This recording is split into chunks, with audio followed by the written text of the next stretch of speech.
Vamos a ponerles una de las píldoras que antes anunciaban dentro del programa Conciencia.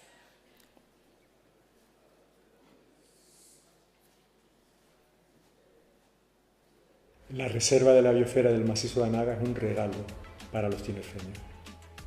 Tiene una antigüedad aproximada de 6 millones de años y la mayor parte de ese tiempo ha estado no habitada por humanos. Sin embargo, tiene unos valores naturalísticos excepcionales. En nuestro grupo de investigación, que es el Grupo de Investigación de Ecología y Biogeografía Insular de la Universidad de La Laguna, tenemos una serie de parcelas permanentes, fundamentalmente la laurisilva de Anaga, aunque también algunas del bosque termófilo, que fueron instaladas hace ya más de 20 años y estamos haciendo un seguimiento cada 5 o 6 años para ver cómo se está desarrollando el bosque.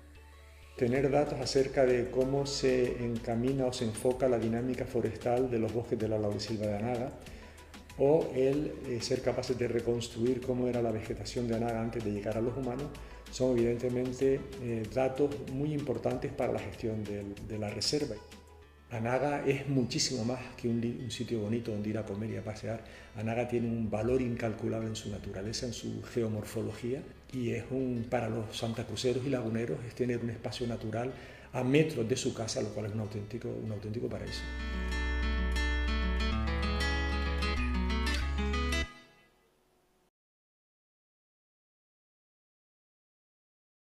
Voy presentando a la siguiente ponente.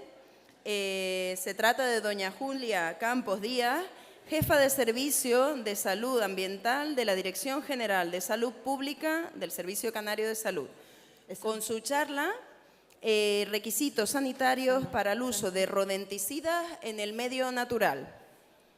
Bienvenida.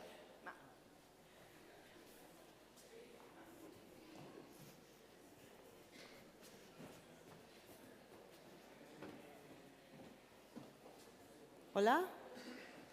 Nada, visto las presentaciones anteriores, yo creo que la mía va un poquito fuera de la que estábamos viendo. No tiene tanto verde como las que estábamos comentando de las explotaciones forestales. Esta es más de requisitos sanitarios. Yo vengo de salud pública y en salud pública pues llevamos el control y la vigilancia de lo que son los biocidas.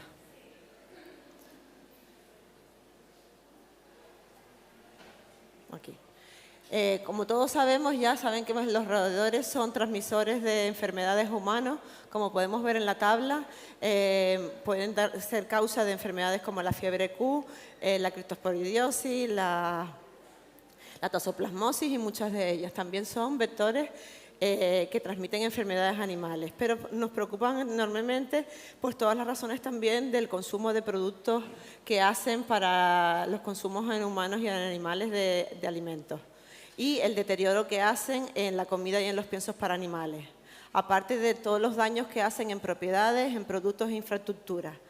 Sabemos todos que hay un rechazo y una implicación social de su presencia en el medio, ¿no? Y queremos lograr pues, una protección de la fauna y de las especies amenazadas, como estaban comentando los compañeros, ante su presencia. Por lo tanto, hay unos problemas graves de estas plagas en el entorno urbano. Yo vengo de la parte sanitaria, entonces lo que tenemos que regular es el uso de estos productos en el medio. Con el reglamento 528 de 2012, lo que se intenta es regular la comercialización y el uso de estos productos biocidas que se utilicen para proteger a las personas y a los animales, así como los materiales o artículos contra organismos nocivos, como plagas o bacterias, gracias a la acción de estas sustancias activas que contienen dichos biocidas. Esto está en vigor desde 2013 y con ello se intenta regular el uso de estos productos en el medio. ¿Y qué es un biocida? Porque todos, a lo mejor muchos no saben lo que es un biocida.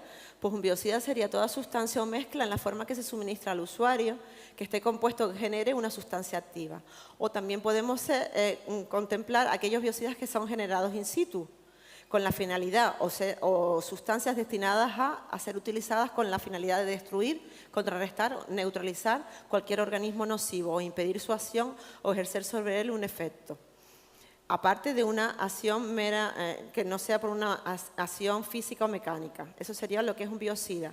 Actualmente hay 22 tipos de biocidas que están recogidos en un reglamento, en el reglamento BPR, que tiene en su anexo 5 grupos de biocidas. El primer grupo sería el grupo de desinfectantes, donde vemos que en el entorno de la vida humana hay muchos productos desinfectantes que se utilizan pues, principalmente para el agua potable, por ejemplo, tipo 5, o otros desinfectantes para la vida para entornos de la vida humana. El grupo 2 sería el grupo de conservantes, todos aquellos utilizados para conservantes de madera, de materiales, de antimoho y demás. Y el grupo 3, que es el que nos lleva a esta presentación, sería el grupo de los plaguicidas. El grupo 3 entraría en el tipo 2, tipo 14, que serían aquellos biocidas destinados a controlar los rodenticidas en el medio. También están dentro de este grupo pues, todos los que es con avicidas, repelentes y atrayentes y otro tipo de control de animales vertebrados. Y por último grupo de biocidas serían otros 2 grupos que serían aquellos destinados a productos de taxidermia, embalsamiento o antiincrustantes. Con ellos nos situamos en el mercado que en el caso que nos ocupa los rodenticidas serían un tipo 14 de biocida que se tienen que regular y controlar. ¿Por qué? Porque los escenarios de uso de los raticidas es importante para garantizar siempre un elevado nivel de protección para las personas, para los animales y para el medio ambiente. Por un lado, vemos que se examinen los riesgos y peligros asociados a la propia sustancia. La propia sustancia biocida, se tiene que evaluar y ver cómo se utiliza esa sustancia. Por otro lado, también se examinan los riesgos y los peligros que están asociados con el uso del producto, ya sea de acuerdo a las instrucciones de la etiqueta, pero ¿para qué? Para evaluar los productos biocidas en el mercado, a ver si estos productos o no son adecuados para determinadas plagas. ¿Por qué? Porque lo que intentamos hacer es eliminar las poblaciones de roedores en las áreas infectadas, o eliminar las poblaciones de roedores en áreas con presencia humana, o en despensas o en depósitos de alimentos y piensos.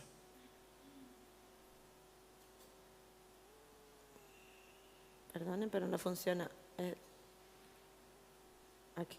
Entonces, por un lado tenemos que tener claro que siempre la sustancia activa que compone el biocida se tiene que estar aprobada a nivel de la Unión Europea tras una evaluación pormenorizada de su peligrosidad y de sus posibles riesgos.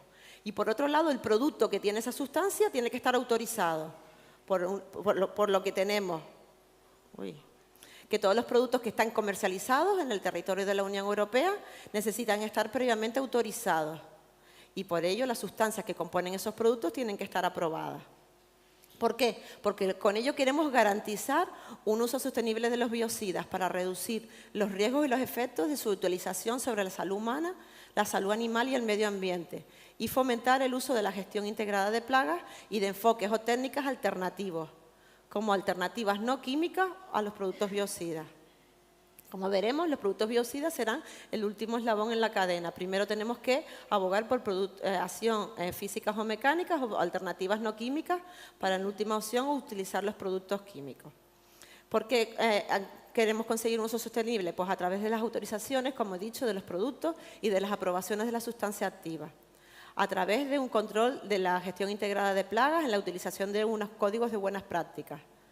Considerando que hay zonas específicas relacionadas con la vida humana que hay que tener cuidado con los productos que utilizas y dónde lo utilizas, ¿no? Como escuelas, guarderías y lugares de trabajo. Y sobre todo hay que mejorar el rendimiento de los equipos porque a lo mejor tenemos un buen producto, pero lo estamos utilizando mal con un mal equipo que no está bien calibrado y demás y el efecto no es el deseado. Por ello, todo producto biocida o aquel producto que tenga una indicación biocida, es decir, que está destinado a destruir, a contrarrestar o neutralizar a algún organismo nocivo, tiene que estar registrado y autorizado. La empresa que los comercializa tiene que estar registrada y autorizada para esa acción, para esos productos en la Unión Europea. Por ello, hay una lista de sustancias que publica la Agencia Europea de Sustancias y Mezclas Químicas, que es la ECHA, donde están todas las listas de sustancias biocidas que están aprobadas. También hay unas sustancias que están en proceso de revisión que pasarán del registro nacional al registro europeo y luego las que están aprobadas ya forman parte del registro oficial de biocidas. En la página del Ministerio de Sanidad podemos disponer de esos listados. Podemos ver en el apartado de registro de productos químicos el catálogo de todos los productos inscritos en el registro oficial de biocidas. Aquí se situarán todos los rodenticidas que existen en el mercado que estén como producto biocida autorizado, ¿vale? Y la sustancia activa de la que compone. Y por otro lado estará el registro de plaguicidas según el Real Decreto 3349 del 83, que es un registro nacional donde antiguamente estaban los rodenticidas y con el paso de los tiempos y una vez evaluado la sustancia han pasado al registro oficial. Es decir, el registro nacional es un paso para acceder al registro oficial. Si vemos ese registro de oficial de biocidas, podemos ver y buscamos aquí por el tipo de... Esta es la base de datos que existe, la consulta en el registro de sanidad, y si ponemos en el tipo de producto los TP14, lo que veíamos de rodenticidas, pues podemos ver y sacar un listado de todos los productos que hay ahora mismo autorizados en el mercado. Hay aproximadamente, cuando hice esta búsqueda, 360 productos, 136 a base de bromodiazolona, 131 a base de Prodifacum, Difenacum 73, Difetealona 11, como tetratrilo 4, clorofacinona 3, Flucomafen 2. Y el resto de productos, como vemos, la cantidad de ellos registrados es muy poco, no teniendo ninguno de warfarina. Vemos que hay muchos anticoagulantes, como vimos, la mayoría de los productos registrados son anticoagulantes, o bien de primera o de segunda generación, y muy pocos las otras alternativas a los anticoagulantes. Si vamos y vemos la revisión que ha hecho la Comisión Europea en base a estos rodenticidas, vemos que en el 2016 antiguamente estaban con una categoría de peligrosidad de peligroso para el medio ambiente o otra categoría, pero con este reglamento del 2016 se catalogaron como tóxicos para la reproducción 1A, 1B, con un grave peligro para la salud. ¿Qué llevó a ello? Ay, es que esto no... Pues que se hizo un estudio de cada una de las sustancias rodenticidas que acabo de mencionar, donde se puede ver que cada una de ellos, bromodiazolona, Prodifacum o Difenacum, pues tenían categoría de reprotóxicos, 1A, 1B, tóxicos para la reproducción, a una concentración superior al 0,03%. Aquellos productos que tenían estas sustancias activas con concentraciones menores al 0,03% se podían catalogar como STOP RE, que significa toxicidad específica en determinados órganos, exposiciones repetidas, categoría 1, la mayoría de ellos. ¿Eso qué significa? Para aquellas concentraciones de biocidas inferiores a esa cantidad. Con ello se evaluaron todas las sustancias biocidas con ese reglamento y se catalogaron de esa manera. A ver, aquí. Cada una de ellas. ¿Qué nos llevó a pensar? Pues que debido a la clasificación de tóxicos para la reproducción de todas ellas, todas estas sustancias biocidas rodenticidas, y de que además son consideradas como persistentes bioacumulativas y tóxicas, bioacumulables y tóxicas, esto hace que no cumplan determinados criterios que cumplan determinados criterios de exclusión del reglamento BPR, y por tanto son sustancias candidatas a sustitución, es decir, que con el tiempo tenemos que eliminar estas sustancias del mercado y sustituirlas por otras alternativas más seguras y eficaces. Entonces, cada vez que se ha hecho una renovación, es decir, en el 2016 se catalogaron de esa manera, en el 2017 se hizo la primera renovación de esas sustancias y se estudiaron a ver qué posibles alternativas químicas hay. Pues antes de que se pueda autorizar de nuevo su uso, hay que hacer una evaluación comparativa para ver si existen otros métodos no químicos suficientemente eficaces, disponibles, que reduzcan los riesgos tanto a las personas como a los animales y el medio ambiente. Entonces, en mayo de 2021 se hizo la segunda evaluación por la Comisión y que finalizó con un dictamen en el 2022, donde habría que identificar todas las alternativas, tanto químicas como no químicas, disponibles para justificar una nueva renovación, porque ya se está diciendo que hay que sustituirla, pero a ver si hay realmente alternativas disponibles en el mercado para controlar estas plagas. Entonces, por un lado, se vio en este estudio del 2022 que se estudiaron las alternativas químicas que existían en el momento. En el momento había lo que es la alfa-cloralosa, el colecalciferol como alternativas químicas para el uso de no usar los anticoagulantes, ¿no? Entonces, se vio que la alfa-cloralosa se ha relacionado con muchos casos de intoxicación en mascotas y que puede ser mucho más persistente y tóxica. Por lo tanto, cumple los criterios igual que el resto de anticoagulantes de criterios de sustitución.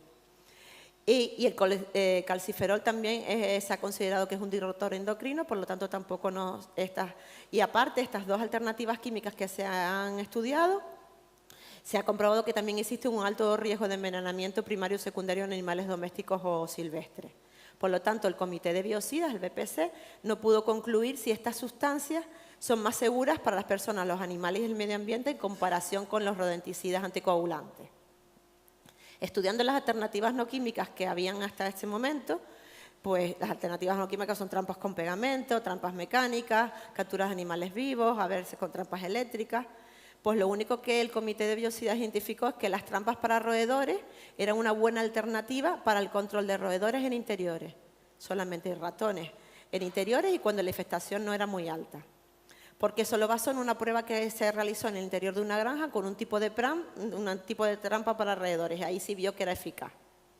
Solamente esto en cuanto a alternativas químicas, solamente para estos usos. Por otro lado, también se estudió lo que es el cebo permanente. El cebo permanente es un método preventivo que se utiliza para evitar infestaciones y el uso de los antivitamina K, los anticoagulantes, en cebos permanentes es controvertido, ya que se sospecha que hace que los roedores sean resistentes a estos químicos, además de causar envenenamiento de depredadores como las aves rapaces. Por tanto, no se puede concluir si las trampas para roedores son alternativas eficaces al cebo permanente, debido a la limitación importante de información que existe hasta el momento. Sí que se ha visto que el dióxido de carbono es una alternativa más segura que los anticoagulantes.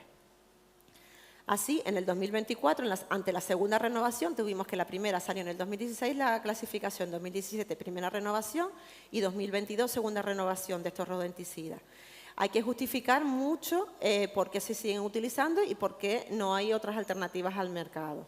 Entonces, se han puesto de manifiesto una serie de cuestiones que han mandado las autoridades competentes para hacerse preguntas del tipo que si esos métodos no químicos disponibles de control y prevención, por ejemplo, son lo suficientemente eficaces para controlar estas plagas.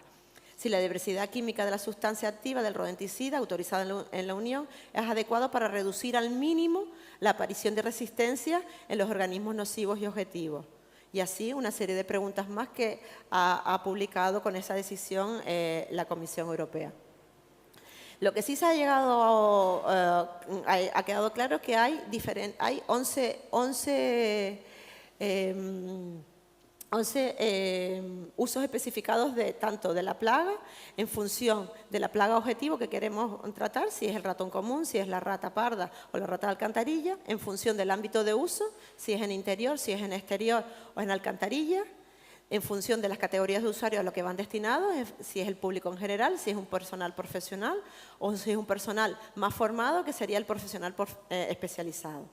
Y también el método de aplicación que se destina, si es un cebo como tal, si es un bloque o si es un cebo que está colgado de un ganchito para que los animales puedan.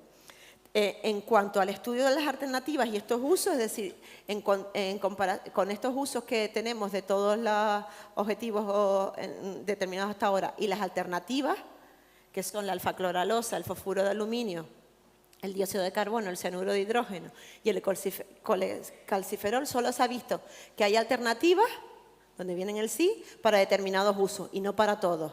Hay una alternativa de uso de ratones en interiores, el 4, el 7 y el 11, pero no hay alternativas para todos. Entonces, podemos indicar que hasta ahora las sustancias activas en raticidas, en rodenticidas, son dos, las utilizadas en cebos y las aplicadas como fumigantes. Que las más usadas hasta el momento siguen siendo los raticidas anticoagulantes, que las menos utilizadas en cebo son la alfa-cloralosa y la mazorca de maíz en polvo, que las sustancias activas especializadas para fumigantes requieren unas medidas y unos equipos de seguridad muy específicos para que su empleo sea de forma eficaz y segura. Ya sabemos lo que es el fosfuro de aluminio, el dióxido de carbono y el cianuro de hidrógeno. Por lo tanto, se concluye que la alfa-cloralosa es eficaz para el uso de plagas de ratones en interiores, pero no está autorizado para el control de ratas. Que el fosfuro de aluminio y el cianuro de hidrógeno, al ser gases, están dedicados a su utilización solo por personal profesional especializado, en un determinado lugar, nunca cerca de edificios y con estructuras cerradas herméticamente en algunos casos al ser gases tóxicos. Que el dióxido de carbono sí se ha comprobado que es efectivo para el control de ratones en interiores y que existe un dispositivo de aplicación especial. La mazorca de maíz en polvo es nueva en el mercado, actualmente no hay ningún producto autorizado en España como esta sustancia activa y que la información ahora mismo es muy escasa para su uso como una alternativa. Y sí se ha quedado claro que los rodenticidas son ampliamente utilizados y que por el momento siguen siendo eficaces. En España, el Ministerio de Sanidad ha dado una serie de indicaciones para esta segunda renovación, teniendo en cuenta también las directrices indicadas por la Unión Europea. Ha dicho que las formulaciones por contacto solo serán utilizadas por personal profesional especializado en el interior, que el uso directo en madrigueras solo se puede utilizar solo si la evaluación del riesgo es aceptable, que no se utilizará el uso de cajas de cebo en madrigueras, que el cebado permanente no se autorizará nunca, salvo casos excepcionales, debidamente justificados ante el Ministerio, porque debe existir una rotación entre productos autorizados y la sustancia activa, es decir, para que no haya resistencia. El uso en puntos cubiertos no está autorizado en España. Esto era porque había determinados países que ponían los cebos debajo de ratas o ratón. Y las medidas de mitigación del riesgo. Aquí simplemente pongo lo que es la situación de las sustancias biocidas en el mercado, en la página de la Agencia Europea de Sustancias y Mezclas Químicas. Cómo se pueden buscar las sustancias biocidas y cómo se pueden buscar los productos. Todos los productos registrados, en qué país están registrados y bajo qué autorización están registrados. Se ha pospuesto la aprobación de estas sustancias, como no hay estudios suficientes, hasta el 31 de diciembre de 2026. ¿Y qué nos importa también en todo esto? Pues los impactos ambientales en lo que es la exposición a la fauna, como ha comentado los compañeros anteriores. Pues hay que tener mucho cuidado en la exposición primaria y en la exposición secundaria de estas especies. Hay que aplicar cuidadosamente todas las medidas de mitigación del riesgo que vienen en cada una de las resoluciones del producto. Y hay que tener en cuenta siempre todos los programas para controlar la exposición de la fauna mediante la investigación de episodios de exposición y el análisis de residuos. Tenemos actualmente esta red canaria de vigilancia sanitaria de la fauna que está haciendo trabajos muy efectivos para la detección en la captura de animales que han podido ingerir estos venenos. Hay que tener un tratamiento especial en las estrategias de control de plagas de roedores para destinar a técnicas destinadas a matar roedores, como bien sabemos, y reducir el tamaño de la población, porque si nosotros aplicamos principalmente métodos no químicos con determinadas situaciones que controlamos y reducimos la asistencia de alimentos y de acceso al agua que tienen estos roedores, pues hacemos una primera gestión muy importante en la plaga. Voy súper rápido porque todavía me queda un montón y uff. Entonces, lo importante es que en las resoluciones de cada producto es muy importante ver las condiciones en las que varían de unos a otros en función de los usos a los que están destinados, de los usuarios a los que van destinados y del tipo de formulación. Entonces, es muy específico que se mire cada producto cuando se vaya a usar, si se está usando en las condiciones adecuadas. ¿Qué es importante también? Uy, esto no funciona, no sé dónde está. Aquí son las determinadas áreas de uso, como ya saben más o menos. El uso alrededor siempre es alrededor de edificaciones con 0,5 metros alrededor de portacebos y demás, porque aquí son usos de biocidas en el entorno relacionado con la vida humana. Cuando se utilizan biocidas, o en este caso fitosanitarios en el cultivo, son otro tipo de sustancias químicas que se utilizan para en cultivos con alimentos. En esta segunda renovación se ha indicado el uso de estas sustancias, depende si es para un personal profesional o especializado, en función de la sustancia activa. Indicaciones que están ahí.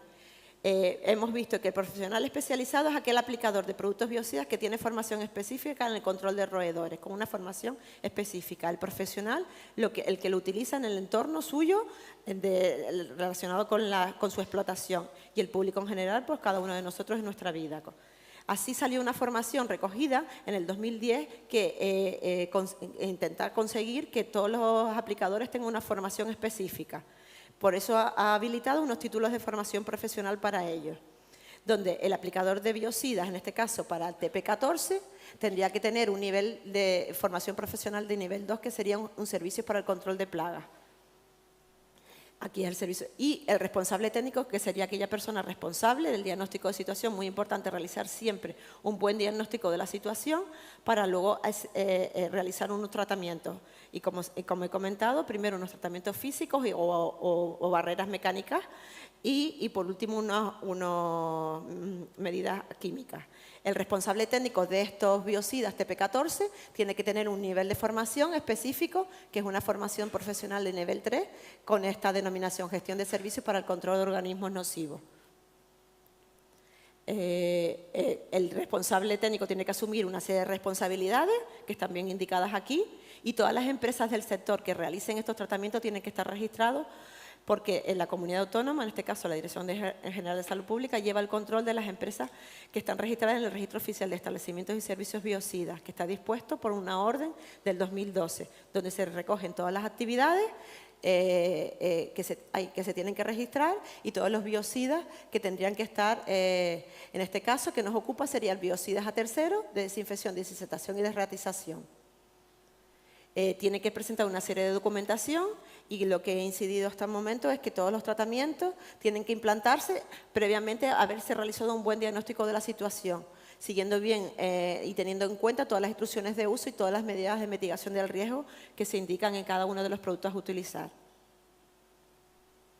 Esto es la resolución que se emite del registro de la comunidad autónoma, del registro de este caso de servicios biocidas tercero, tiene que tener esta información, está disponible en la página web de la Dirección General de Salud Pública, su consulta pública, y recordarles que todas las empresas del sector que se dediquen a esto tienen que estar inscritas en el registro, tienen que tener personal formado y especializado, que tiene que usar productos registrados, y que si utiliza alguna de estas categorías, pues tiene que tener en lo que es el libro oficial de movimiento de biocidas, con un control y un registro y un diligenciado de estos libros.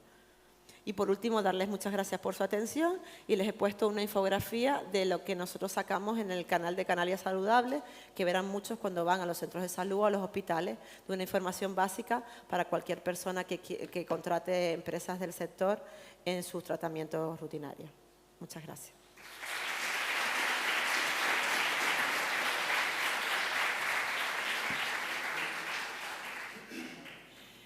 Muchas gracias, Julia, por esa capacidad de síntesis de esta charla tan compleja. Es muy difícil resumir en 20 minutos este Perdón, tema. No te preocupes, es muy interesante, muchas gracias. Bueno, tenemos unas preguntitas. A ver, la primera nos dicen, ¿qué documentación que demuestra que el colecalciferol es disruptor endocrino? Dice, que tiene un bajo riesgo de intoxicación secundaria, al contrario que los anticoagulantes. ¿Por qué se pone al mismo nivel? Porque según los estudios que se presentaron en la Unión Europea, aunque es una vitamina B3 y demás, se vio que no, que hacía bastante daño a los rapaces y demás que podían acceder al sebo, y entonces se ha considerado así. Eso es un estudio a nivel europeo de todas las empresas que han intervenido y demás. Y todas las unidades de los Estados miembros en biocidas con los estudios. Es decir, yo no tengo acceso, sí hay acceso a muchos estudios, pero hay otros muchos que lo tiene la Comisión de Biocidas de la Unión Europea, y lo ha decidido así. Vale, gracias. Otra pregunta, ¿cómo se aplica la piña de millo en polvo como alternativa a los anticoagulantes?